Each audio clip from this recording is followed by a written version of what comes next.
Okay, I know that today'll be a good day. Okay, I know that today'll be a good day. A, B, C. I couldn't use the entire right side of my body, and CrossFit literally saved my life. Get out of bed and I stretch. Bed in my hair is a mess. Look through my clothes for a fit. Anything I do is drip. Feel like a kid when I'm tick-tocking. I still keep it real as it is.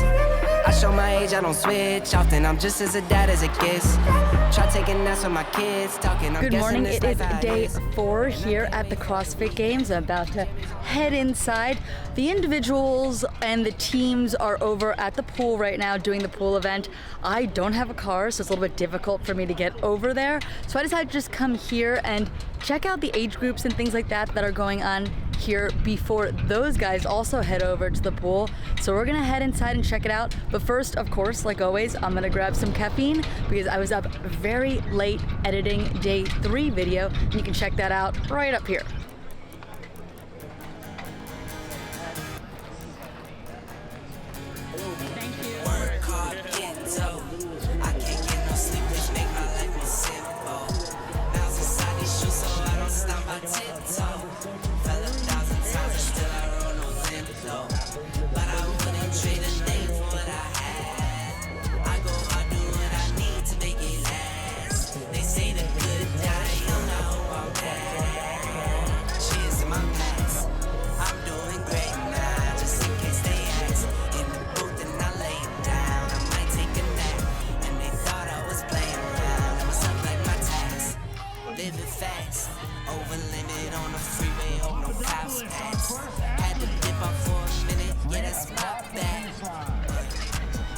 Very challenging. The sled was hard. I knew it was going to be hard, though. It looked like it wrecked people. Yeah. Once I conserved a little bit in the beginning. How do you think you're going to recover for the swim after this? I'll do my best. I'll just get a nice tub and then try to eat as much as I can. I'm comfortable with. So just refuel, get ready for the next one. Everyone's doing the same thing, so. Good luck. Thank you. Remember back when the games were in Carson, it used to be so hot sometimes, and today it feels very Carson-esque, and it's going to be hot, and it's going to be rough out on the turf for some of the athletes. So I saw this scavenger hunt on RPM's Instagram page. It is somewhere inside of the vendor pavilion here. I'm going to give it a shot. This one pull up the baby on his back. Let's go, let's go. So I think that X is the right thing. Oh, cool. Which one would you like? The middle one. That's it. The middle one? Yeah. Cool.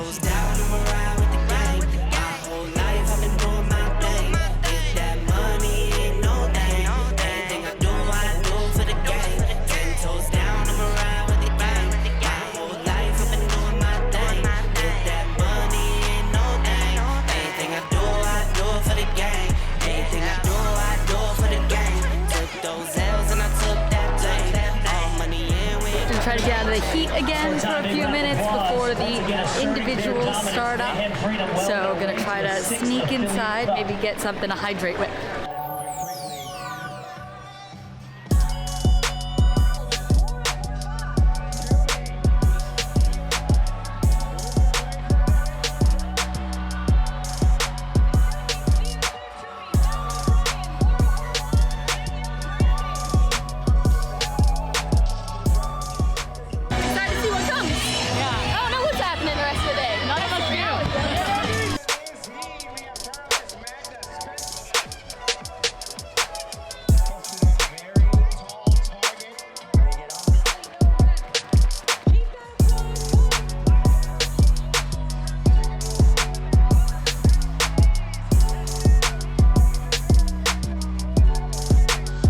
So as part of the media week, have a room inside of there. Beautiful, air conditioned, great place to do some work. Out here though, it is 91 degrees and there is a heat advisory. So you come out here and it's just like oppressively hot.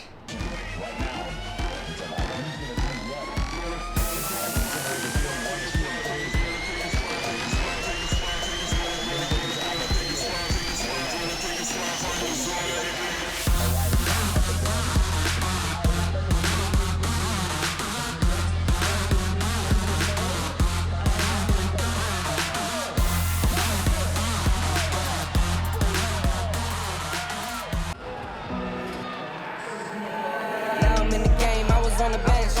First I was renting, now I'm collecting rent. First it was the Beamer, now I want the Benz. Spending all the back like here I go again. Outside says chirp, now the camera phone. Told you I'ma make, keep the channels on. Why you acting different when the camera's on? Why you acting different like your paper long? 8-day wake up and I thank God. Bad decision got you wishing you could say nah. My city gritty, you could get hit any day now. On my mama, I'ma move my family way out. With some 20s, 50s, hundreds, thousands, millions, billions, trillions, zillions. I'm talking Amazon money, talking so much money I could mess around and buy Amazon. Oh my gosh!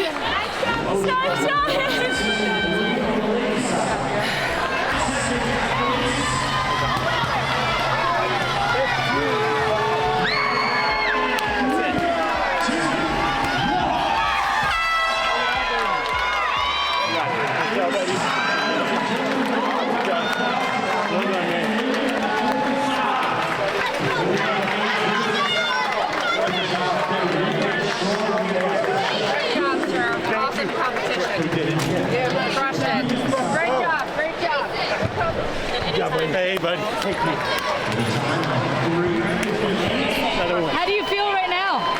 Damn good. Feels really good.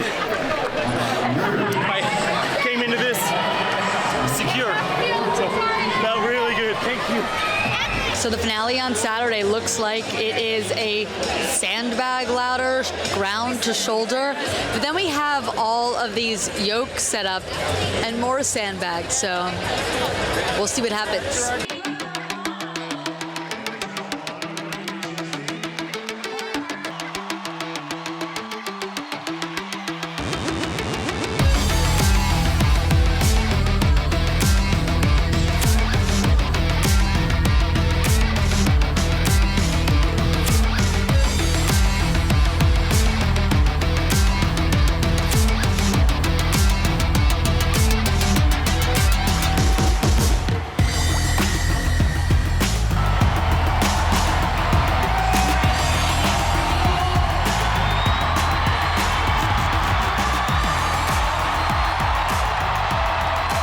We are in between the women's and men's sandbag event right now.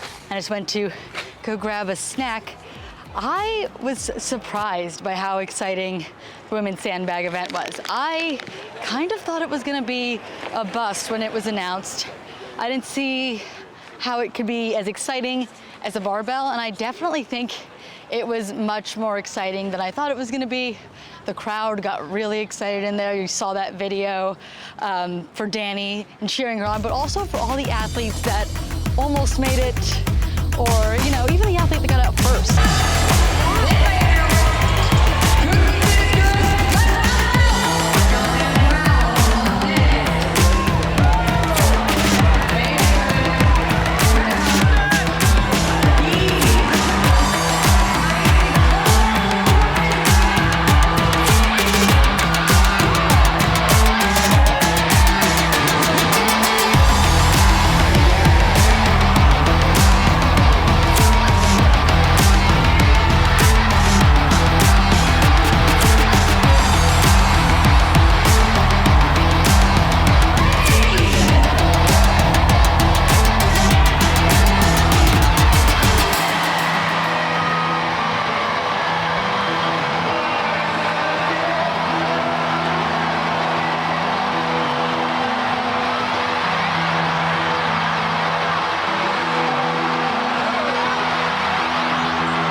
Was crazy. I didn't know how to pick up the bag.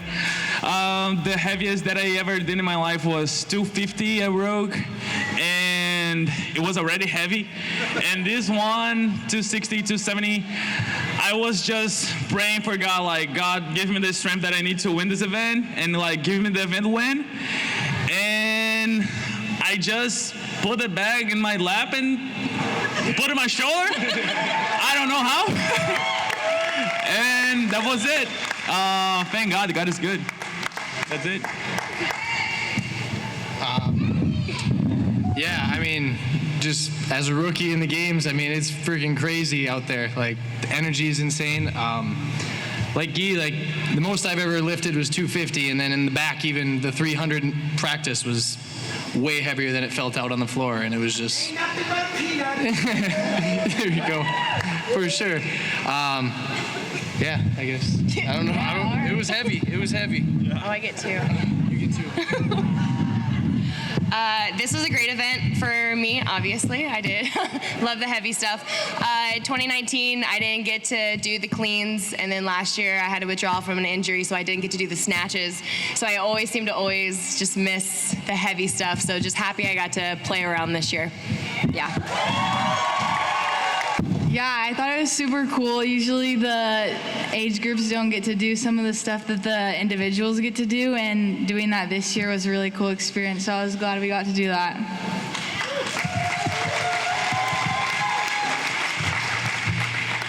I don't know if you guys know me, but I'm Beth Prodromides, and I have been doing CrossFit since 2010, and I had a major injury in 2019 at the games, and it's taken me 3 years to get back and get my strength and range of motion back, and I couldn't have done it without my teammates. I call them my teammates, even though they're my fellow competitors. I call them my teammates because they really help support me through.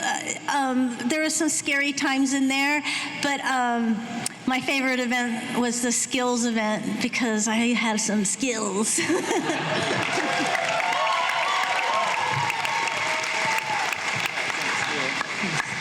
My name is Brett Horchar, and I'm in the men's neuromuscular division.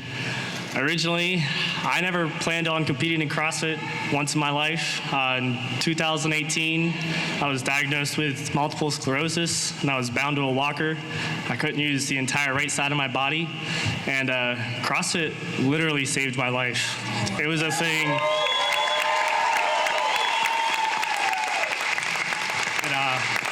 It was a thing that got me going again. You know, there was a lot of hard times when you're laying in the bed and you wonder, why me? You know, I'm hurting, and I'm still hurting. But to be here, you know, I never planned on competing, and last year when they opened this up to the world, somehow I came in first in the open, and they invited me straight to the games, and that was my first CrossFit competition ever, and I won.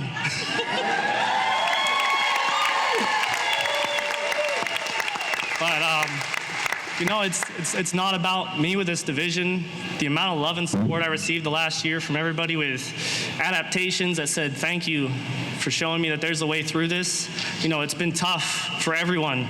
Whether you're someone with an adaptation, whether you're going through life in general, something, everybody has something going on.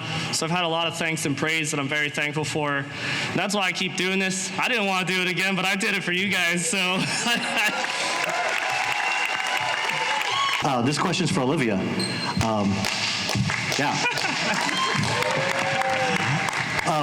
When you look out on that competition for floor individuals, you see some teenagers, and you've been dominating the last 2 years, and you had the option of going individual this year, and you decided to go back to the team division, and you crushed it. So any thought to next year? Yeah, I think that I'll say it here first. The goal would be to follow in the footsteps of some of those teenagers, but we'll just see what happens, I guess. Thanks. Congratulations. Scott Schweitzer, Clydesdale Media. This question's for Nick. Nick, you were not among the original 40 to get here to the games. Did you miss any training, and have you gained enough confidence this year to really go after it next year?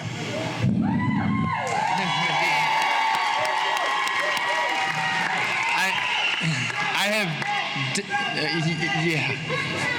There's my little one up there. Yeah. I definitely have gained confidence this year being here, competing with all these guys. There's definitely still things I need to work on, holes I need to fill, and that's where I just go back to the drawing board with my coach and my team, and we figure that out and keep going from there.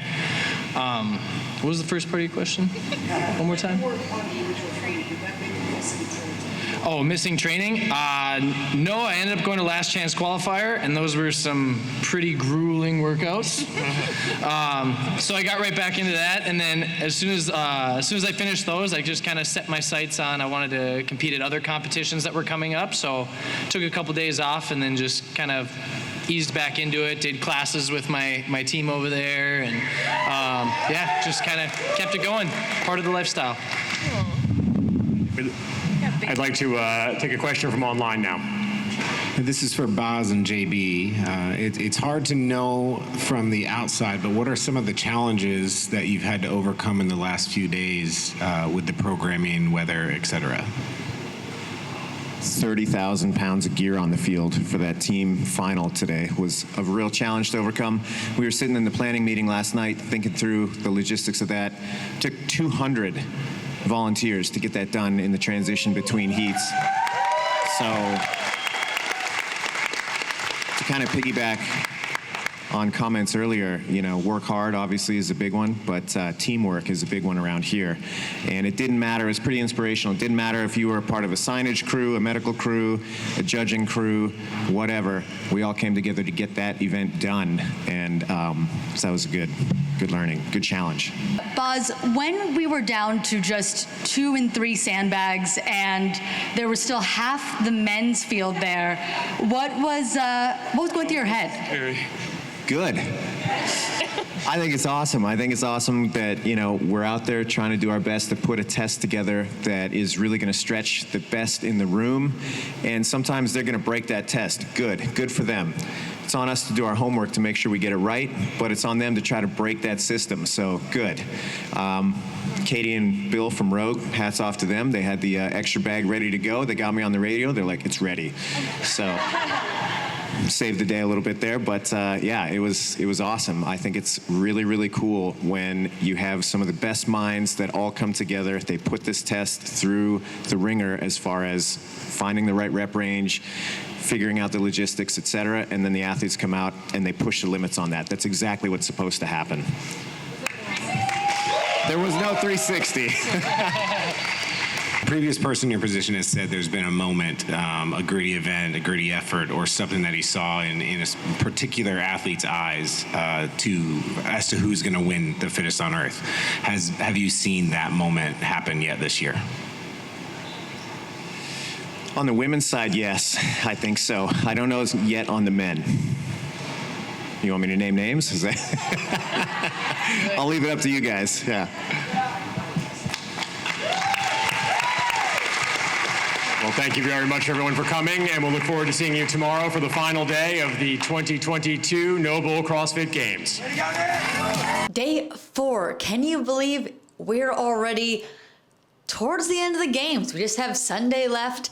Things are starting to wrap up, and things are starting to become more apparent. Tia is back in the lead by about 100 points, so I have a pretty strong feeling that she's going to be winning her 6th consecutive games.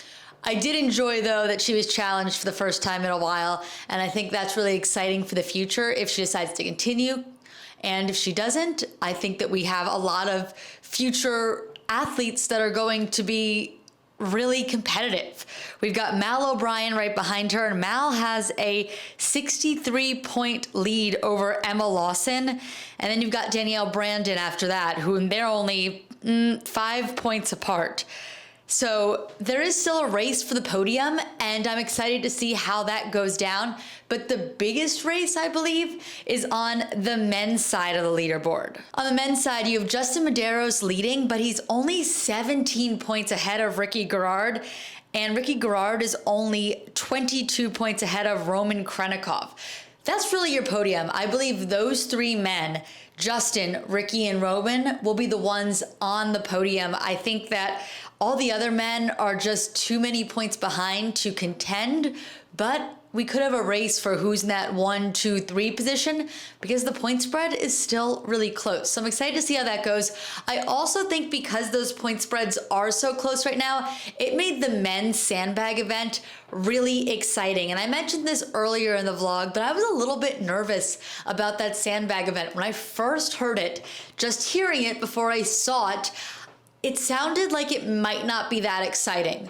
Watching it play out, when everyone was going at once, it was a little hectic and a little bit hard to see what people were doing. Some people were lifting faster than others, and it's not something we're as used to taking in. So I felt like I was missing things, but once we got down to a couple of people and just a few platforms, or when the platforms were just one person, it got really, really exciting. And especially on the men's side, the Coliseum was so loud during the last couple of reps. And I think it is because the scores are just so close on that side. On the women's side, people were still very excited. I mean, Dani Speegle looked great pretty much throughout the entire event. I literally wondered if there was sand in her back. It was going up that easily, and from her first or second lift, it would be a good guess to say she was going to win, and she did. But Jacqueline Dahlstrom is one of the smaller athletes, and she killed it. I think she was just wheeling that bag up, and it was just one of the most impressive things I've ever seen. And I am very impressed by the programming by Boz as well. Just something we've never seen before. A lot of this games is things we've never seen before, and it's playing out pretty well. I think he did a really good job. I did ask him a question in the press conference about the weight of those bags for the men, because as I was sitting there and talking to some of the other media people, we were a little concerned when so many men were making it so far.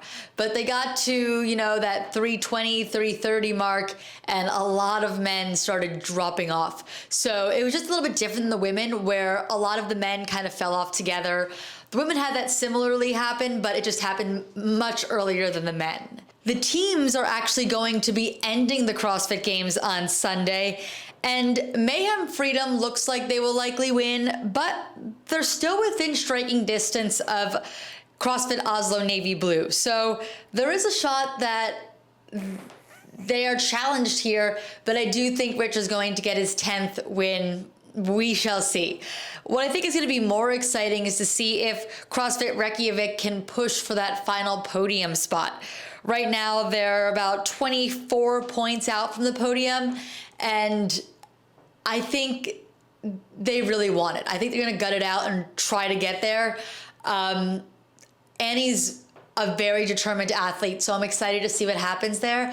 And I will be bringing that all to you tomorrow, and I can't wait to bring you the final vlog of the games. This has been such a big project of mine and has taken up so much time and so much effort, and I really hope all of you enjoyed it. I enjoyed making it, and I will see you in the next one. If you haven't subscribed yet, do that, please. It helps me out so much. I'm trying to get to that 1,000 subscriber mark. So if you haven't subscribed, please do that now. Like this video, and I'll see you soon.